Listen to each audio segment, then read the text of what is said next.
Hey Pro Bono crew, it's Claire Desira here, and short and sweet today, but I wanted to share a tool with you that is supporting people right across the country at the moment.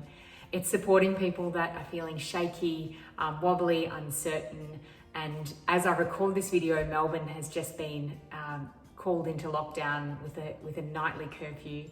Crazy times for another 6 weeks, and so it's likely that right across the country and the globe it's going to take a little while for us to keep navigating more change before things settle.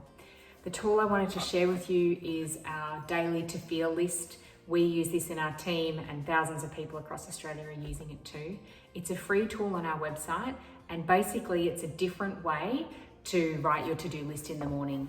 It's based on how we can train our brains to feel as satisfied and confident and focused even in these crazy times. It reminds us of what is actually within our control, and also in a way gives us permission to be able to feel those things even when there are lots of moving parts and it's hard to imagine what today will look like, let alone the next week or month.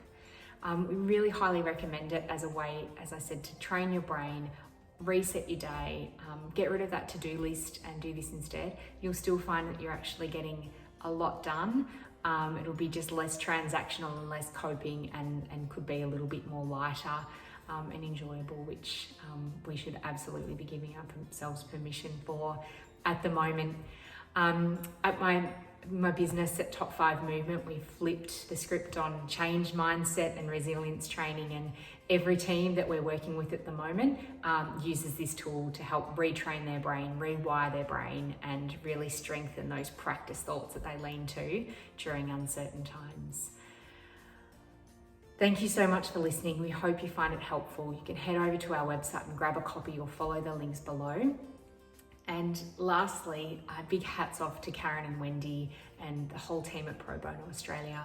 Again, the work that you do to keep us informed and inspired and educated helps us keep going strong in the community and social sectors here in Australia. I would hate to think what life for us would be without you and the opportunities that you connect us all with. So hats off to you for the work you're doing. I know you're in this with us all too. So thank you for keeping on going.